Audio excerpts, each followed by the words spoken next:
ఆవకాయ season వచ్చేసిందండోయ్! మామిడికాయ తొక్కు పెట్టే టైం వచ్చేసింది.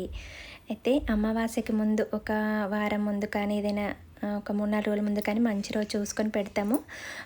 అందరూ మామూలుగా పెట్టాలి అంటారు కానీ తొక్కు ఖచ్చితంగా మంచి రోజు చూసుకొని పెట్టాల్సిందే. లేకపోతే పాడవుతుంది. దీనికి అంటు ముట్టు కూడా ఉండకూడదు కదా! ఎన్ని రకాల వంటకాలు రానివ్వండి, ఆవకాయ ముందు అవన్నీ బలాదూరే కదా! నోరు చప్పబడినా కాస్తంత ఆవకాయని కలుపుకొని తింటేనే కానీ నేను మా జీవాకు సంతృప్తి కలగదు. తర్వాత మా చిన్నాడపడుచు వాళ్ళ అమ్మాయి పెళ్ళికి వెళ్ళి వచ్చాను కదా! ఇంకా 2 డేస్ టైం ఉండే అండి మంచి రోజుకి. అమావాస్యకి ఒక 2 రోజుల ముందు మంచి రోజు ఉంది. ఇంకా ఆ రోజే మార్నింగ్ వెళ్ళిపోయినాము. మా వారు ఇంకా ఆఫీస్కి వెళ్ళిపోతారు కదా అని చెప్పి ఆయన తీసుకొని ఎర్లీ మార్నింగే వెళ్ళి అంటే వాటర్ కూడా సరిపడా తీసుకొని వెళ్ళినాము. అక్కడే కడిగి తుడుచుకోవడానికి ఒక క్లాత్, ఒక గిన్నె, పెద్ద గిన్నె తీసుకొని వెళ్ళి ఇంకా అక్కడే మామిడికాయలు మంచిగా నీట్గా కడిగి తుడిచేసి కొట్టించినాము. మరీ పెద్ద సైజులో కొట్టేయద్దు, మరీ చిన్న సైజులో కొట్టేయద్దు. టెంక అనేది అన్నిటికీ సమానంగా వచ్చేటట్టు చూసుకొని కొట్టివ్వాలి. మాకు మామిడికాయ ఒక్కటి 20 రూపాయలు పడింది. మరి పెద్ద సైజులో లేదు, చిన్న సైజులో లేదు. ఇది ఏదో రసాలంట, కాకపోతే అన్నీ కట్ చేసి ఇస్తే పులుపు ఉందా లేదా చూసుకున్నాను. మామిడికాయ తొక్కుకి పులుపు ఉంటే టేస్ట్ చాలా బాగుంటుందన్నమాట. తొక్కు తొందరగా పాడవదు, టేస్ట్ కూడా చాలా బాగుంటుంది. ఇంకా ఇంటికి తీసుకొని వచ్చాక పనులన్నీ చేసుకొని స్నానం అది అయిన తర్వాత ఇంకొక క్లాత్ మీద వేసేసి దానికి పైన పొర లాంటిది వస్తుంది. ఇది మాత్రం తప్పకుండా తీయాల్సిందే అండి. చాలామందికి తెలియదు, తీయకపోతే తొక్కు త్వరగా పాడవుతుంది. ఇది చాలా టైం టేకింగ్ ప్రాసెస్ అన్నమాట. ఒక 1-2 అవర్స్ అవుతుంది. అయిపోయినట్టే అనిపిస్తుంది కానీ అయిపోదు. ఒక్కొక్కటి పొర తీసి నీట్గా తుడిచి కాసేపు ఆరబెట్టాలి. తర్వాత దీంట్లోకి ఉప్పు, కారం అన్నీ తీసుకొచ్చుకున్నాను అనమాట. దీనికి 3 మ్యాంగో కారపొడి వాడతాను. అదైతే మరీ ఘాటుగా ఉండదు. ఒకసారి అయితే నేను పట్టించిన కారపొడి వాడితే చాలా ఘాటు వచ్చింది తొక్కు. అంత ఘాటు తినలేం కదా! ఇంకా రాళ్ళ ఉప్పుని కొంచెంసేపు ఒక 10 మినిట్స్లో ఎండలో పెట్టి తర్వాత మిక్సీ పట్టుకుంటున్నాను. ఎందుకంటే దీనికి రాళ్ళ ఉప్పే బాగుంటుంది తొక్కుకి. నార్మల్ ఉప్పు అయితే అంతగా బాగుండదు టేస్ట్. ఇది నేను టాటా సాల్ట్ కంపెనీ తీసుకున్నా. దీని మధ్య పొడి చేసి పెట్టుకున్నాను. కారం క్వాంటిటీ ఏంటంటే నాది 3 అంటే ఒక 4 కిలోలు అయింది. ఒక 18 కాయలు తీసుకున్నా నేను. ఒక్కొక్క కాయ మీడియం ఉందన్నమాట. మొత్తం 4 కిలోలు అయితే 4 కిలో మందం చూసుకున్నా. అన్నీ కొంచెం తగ్గించానన్నమాట. అంటే కిలోకి అర్ధపావు కారము, పావు కిలో సాల్ట్ అలా లెక్క అనమాట. అందరూ బౌల్స్ లాగా పెడతారు, నేనైతే కిలో లెక్క చేసుకుంటాను. ఇది మామిడికాయ ముక్కలు కట్ చేసినాక అక్కడ జోకిపించాను మార్కెట్లోనే. జోకిపించి తీసుకొచ్చుకొని దాని ప్రకారమే అన్ని కొలత వేసుకున్నాను. అయితే ఇదొకటి ఏంటంటే నేను ఈసారి ఇంతకుముందు 3 ఇయర్స్ బ్యాక్ కూడా ఇలాగే పెట్టాను. మళ్ళీ ఈసారి కూడా అలాగే పెడుతున్నాను. మామిడికాయ ముక్కలలో కొంచెం నూనె, కొంచెం ఉప్పు, పసుపు వేసి ఒక 3-4 అవర్స్ పక్కన పెట్టుకుంటే గ్రేవీ అనేది చాలా బాగా వస్తుంది. ఉప్పు అంతా ఊరుతుంది కదా! అప్పుడు తర్వాత మనం పొడులన్నీ కలుపుకుంటే మంచి గ్రేవీ వస్తుంది. మనకు తొక్కులో ఎక్కువ ముక్కలు ఉండే గ్రేవీ తక్కువ ఉంటే అంతగా మంచిగా అనిపించదు కదా! గ్రేవీ చాలా బాగుంటే మంచిగా ఉంటుంది. సో ఇలా చేయడం వల్ల మంచిగా గ్రేవీ వస్తే తప్పకుండా మీరు ట్రై చేయండి. తర్వాత ఇంకా ఆవాలు కొలత ప్రకారం తీసుకున్నాను. ఒక 250 గ్రామ్స్ తీసుకున్నా. వాటిని డ్రై రోస్ట్ చేస్తున్న లైట్గా వేయించుకోవాలి. ఎందుకంటే తడిదనం ఎక్కడైనా ఉంటే పోతే తొక్కు ఖరాబ్ కాదు కదా! మెంతులు వేయించుకున్న, జీలకర్ర వేయించుకున్న, అల్లం వెల్లుల్లి కోసము ఇంకా మొత్తం తీసి పెట్టుకొని అది పేస్ట్ చేసి పెట్టుకొని ఇవి కూడా పొడులు చేసి పెట్టుకున్నాను. అన్నీ రెడీ అయిపోయిందనమాట. దీనికి నువ్వుల నూనె కానీ పల్లీల నూనె కానీ ఇది వాడితేనే టేస్ట్ చాలా బాగుంటుంది. ఏ తొక్కుకైనా సరే పల్లి నూనె చాలా బాగుంటుంది, నువ్వుల నూనె అయినా సరే. అయితే నువ్వుల నూనె కొంచెం వేడి కదా అని చెప్పి నేను పల్లి నూనెనే వాడతాను ఎవ్రీ ఇయర్ మామిడికాయ తొక్కుకి. ఇది ఇంకా దీనికి కూడా కొలత అనమాట. 2 కిలోలు 4 కిలోల మ్యాంగోస్కి 2 కిలోల ఆయిల్ పడుతుంది. ఇంకా దీంట్లో ఆయిల్ వేసుకొని ముక్కుల్లో దాంట్లో కొన్ని మెంతులు, కొన్ని ఆవాలు వేసాను. కొంతమంది ఎండుమిర్చి వేసుకునే వాళ్ళు వేసుకుంటారు.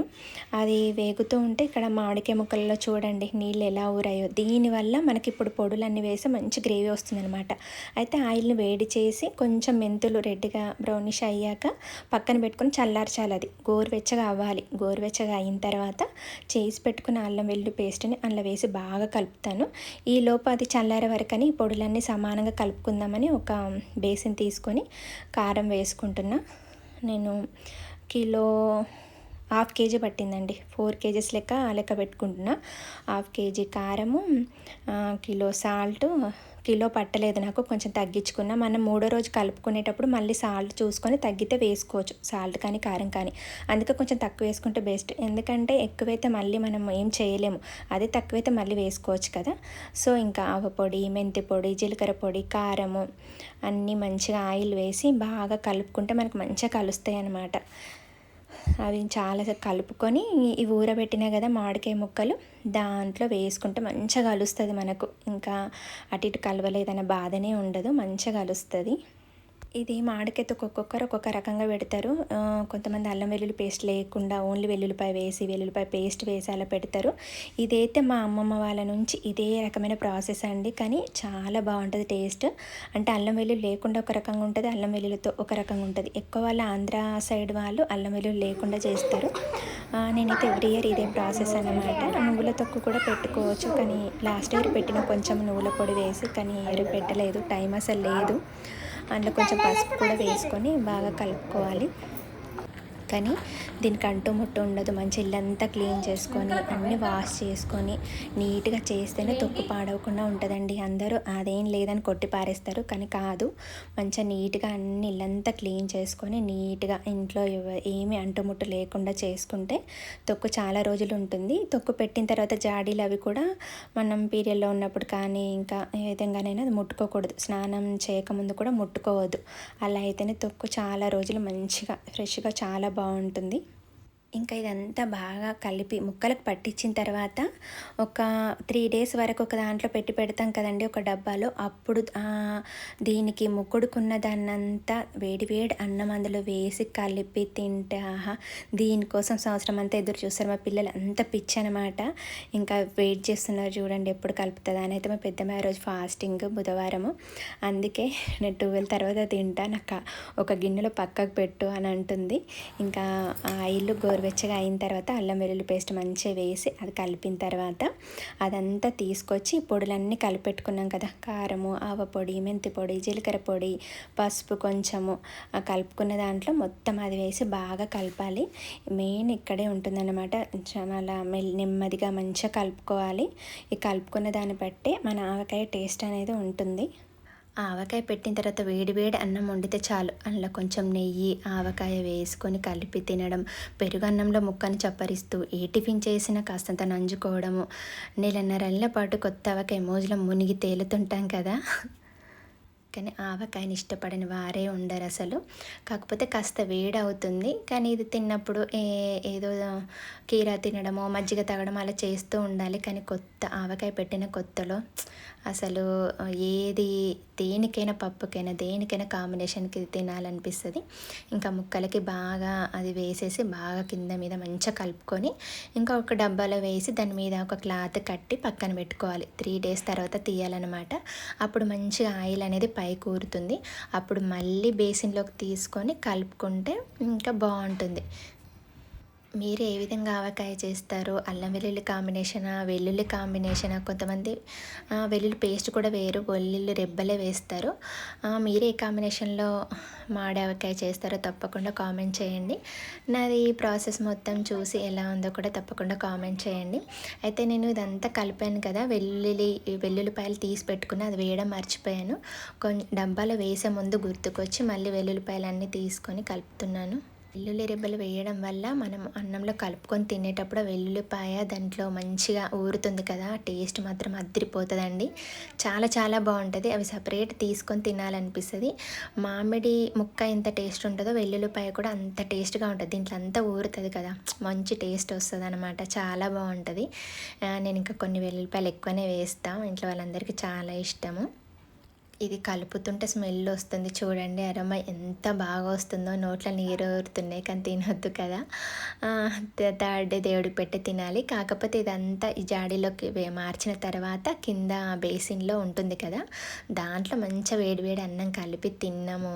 టేస్ట్ మొత్తం మామూలుగా లేదు, చాలా బాగుంది. అన్ని ఉప్పు కారం అన్నీ కలిసిపోయినాయి.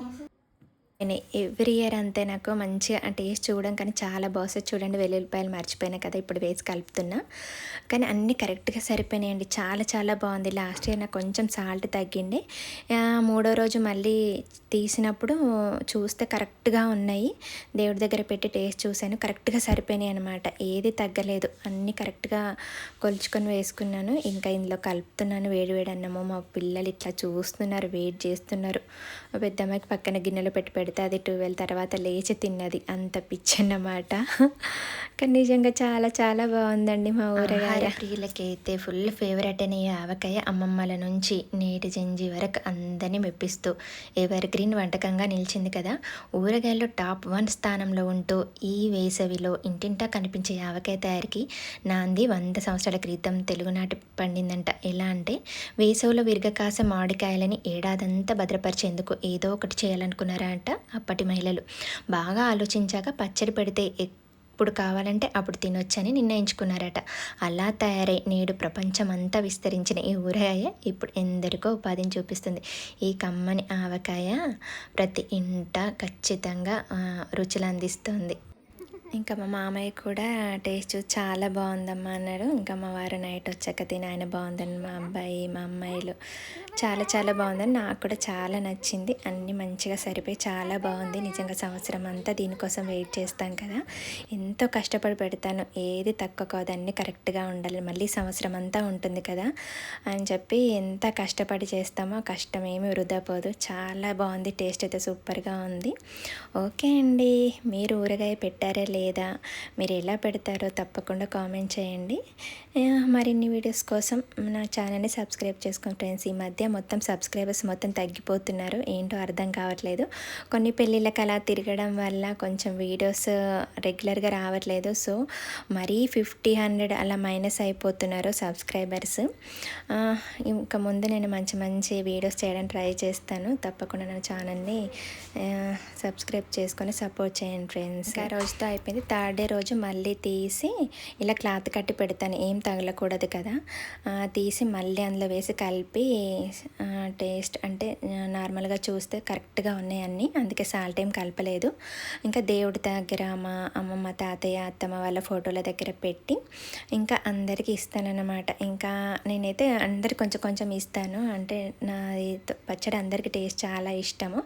సో అందరికీ డబ్బాలు కొనుక్కొచ్చి అందరికీ కొంచెం కొంచెం పెట్టి ఉంచుతాను. తీసి కలిపిన రోజే మొత్తం అంతా ఇంకా చేసేస్తాను. నేనేమో ఒక జాడీలో తీసి పెట్టుకొని ఇంకొకటి టేబుల్ మీద డైనింగ్ టేబుల్ మీద రోజు వేసుకోవడానికి ఒకటి పెడతాను. ఇంకా అన్నీ మిగిలిన వాళ్ళందరికీ గాజువి కానీ అవి అన్నీ కొనుక్కొచ్చి ఇంకా అందరికీ ఇచ్చేస్తాను అన్నమాట. ఇది మా తొక్కు మాత్రం చాలా చాలా బాగుందండి. ఓకే అండి, వీడియో మొత్తం చూసి ఎలా ఉందో తప్పకుండా కామెంట్ చేయండి ఫ్రెండ్స్.